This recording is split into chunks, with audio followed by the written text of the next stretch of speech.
I'm from the 2020 Public Services Hub at the RSA. We've recently been working with LSIS and have produced a report on the future of FE in 2020 based on what we call a social productivity approach. So we ought to expect there to be a new world and a new challenge and a new agenda. But although it's easy to say that, we rarely get our heads up from the day-to-day work and think about it. And I thought that was the real challenge, to try to get our mind around how society will carry on changing and how the FE system has got to respond to it. I think the problem for me is whether or not all of the rhetoric and the big ideas and the big phrases are implementable. And by that I mean, can we turn all of that thinking into practical strategies to get people into jobs, to help families, and to make sure people aren't cut out of the learning and skills system? The thing that's excited me most about today's discussion is actually focusing on the future and looking forward to the opportunities that are going to be available and looking at creative solutions rather than looking back on the past. So I think looking forward, seeing what we can actually do with the new freedoms and how we can work in our local communities, I think it's a really important debate. I thought the paper was exciting. The sorts of things it begins to kind of unwrap is the sorts of things that local authorities need to begin to understand. The idea of not working in silos, the ideas of working in partnership, very much a Brazilian model. And I think that if local authorities and NHS authorities begin to incorporate the sort of learning that's taken from the paper, we're going to have a very, very exciting time.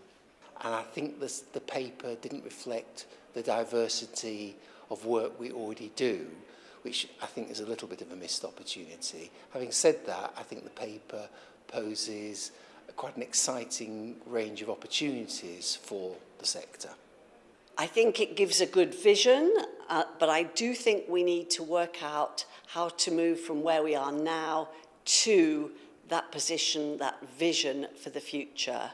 And there are a number of different routes that further education needs to adopt to move to being a real hub for the local community. The world around FE has moved substantially and significantly, both in terms of what learners expect, in terms of what communities expect and how communities behave and are constituted.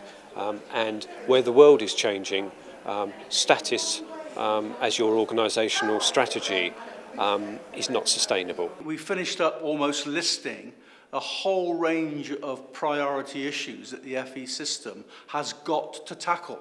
So many of them are there now, but some were new.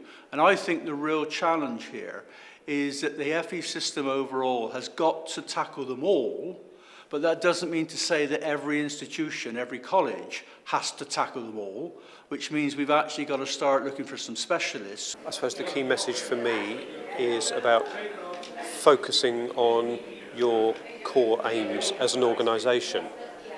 And as you do that, the big society may be relevant and interesting, there may be opportunity, there may be challenge which makes you reflect on, am I addressing this in the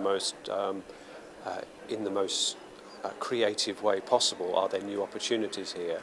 We know the sector's alive and well, it's got lots to do, there's plenty of ambition for it at both government and at college level.